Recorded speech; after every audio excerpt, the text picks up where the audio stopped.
What's up, guys? Barry Gaming here, back with some more Idle Heroes, and today we're going to be talking about, well, the easiest thing that I can identify, mistakes I've been making on my account that might be holding back some progress that you should probably be doing on a daily basis. There's things that I've kind of cut out of my daily routine where when I really think about it, I'm like, I'm actually missing out on a ton of resources because some days I literally just log in, log off after hitting one or two buttons, get a couple things done, and I feel like everybody goes through those phases. You go through phases where you're like, I'm really not, like, I can't do this daily grind in Idle Heroes. I'll do the bare minimum, get by, and then I'll come back. But then when you come back to like doing the daily stuff, you still miss a couple things that you probably should be paying attention to. So hopefully you guys enjoy this one. Here's a bunch of things that you might be missing out on, just in case you took a little break from Idle Heroes. Let's jump right into it.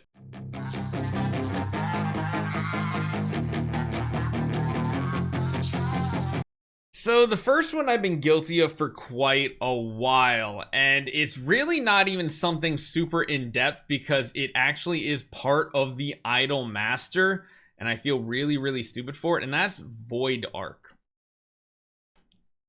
The last time I've actually taken the time to do this is shockingly long ago. And it's not even like it takes much time because literally all you have to do is come to it in your Idle Master, do the special smash, and you're good to go. But I just haven't been doing it because because I've finished my galactic tree, like everything in galactic tree is done.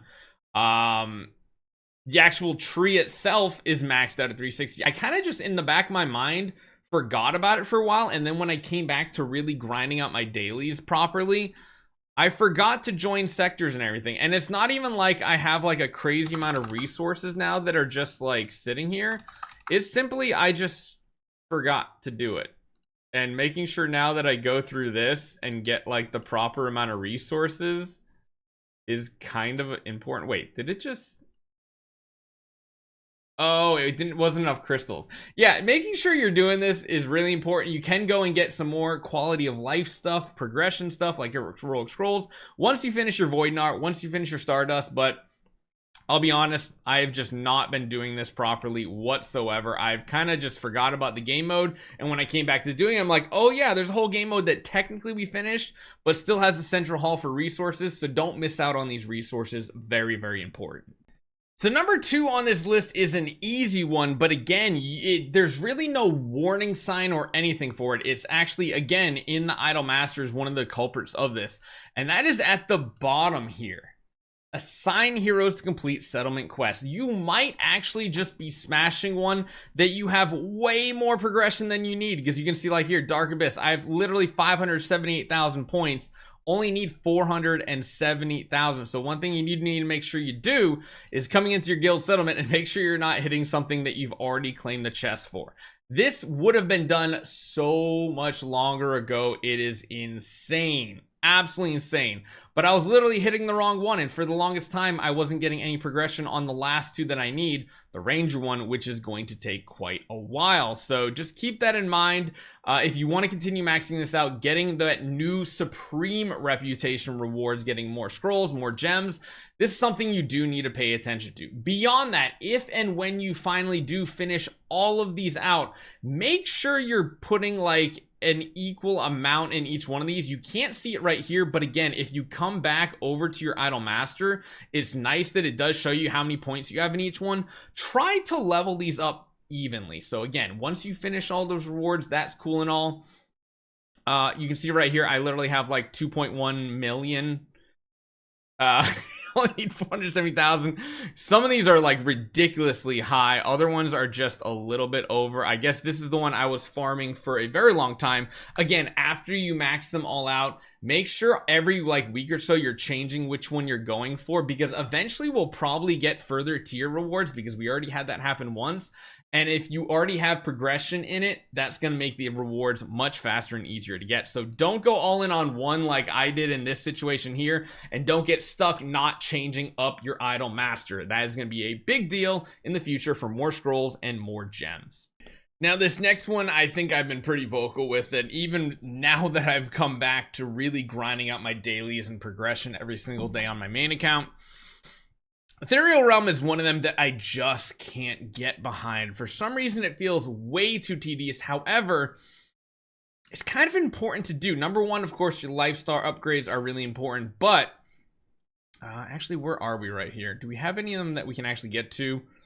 Can't quite.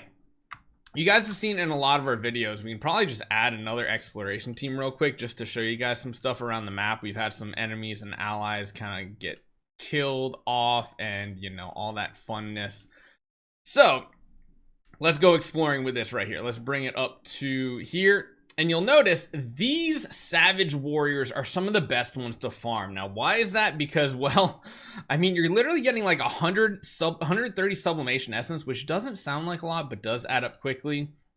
Tons of stellar shards off of this too. And one of the few ways free to play to get scattered spirit vein. And again, it is a very small amount at a time, but it's still important. And lastly, the Star Soul upgrade selection chest. These are the resources you need to actually level up every single life star. And again, really only other way to get it is through big events and stuff like that. Yes, you can acquire some slowly, but even you guys can see with me doing it here and there off and on, you don't get a ton of them. There's not a ton of them, and they're only giving 1 shard per, so it's not super great. So just keep that in mind. I do believe you are starting to acquire them here too. So yeah, you can get selectable loot here as well. You're getting some of the chests here as well. There are ways to get them, just like, you know, all the other resources. However, I feel like you can get them earlier in this game mode just by a little bit. So making sure you're farming these, getting at least your 10 done a day, maybe 15, very, very important. Now, this last one might sound a little stupid, but I feel like a lot of people completely skip this game mode. I do myself, and sometimes in Arena, I even forget to set my team up for Star Arena. And now, why is that an issue? Even if you don't do anything, like, at all, you're still looking at getting some rewards every single month. It's not a ton of gems. I mean, it really just depends on what your final point total is. If you just like log in and you don't participate and don't do anything, you get here. If you win like a few points, you get up to here. We're at what? 1245 with 6. Like literally getting to the 1500 point mark is super easy. It doesn't cost a single arena ticket, and you can get your monthlies done with this as well. So it's very, very simple to get very good amount of gems. Beyond that, you're gonna get glory coins, and I'll be honest, I feel like it's a game mode a good majority of players skip out on. I know there's some people, nice, that go really crazy on this 42-83 win streak. That's just insane. Defense leaderboard, Hall of Fame. I mean, we're literally on season 48. Holy cow. I never participated in this, but if you forget to at least sign your team up, you're gonna miss out on points. Also, of course, weekend stuff, weekly stuff. Make sure you guys are signing up for everything. It's easy to forget PvP because I feel like a lot of us just don't care about PvP at all, and it's something we just kind of skip, especially with how pay to win PvP is nowadays. So let me know what you guys think. Those are the 4 things that I kind of forget to do sometimes. I want to make sure you guys don't either, especially if you're coming back to the game. Hopefully you guys enjoy this one. I'll see you guys next time.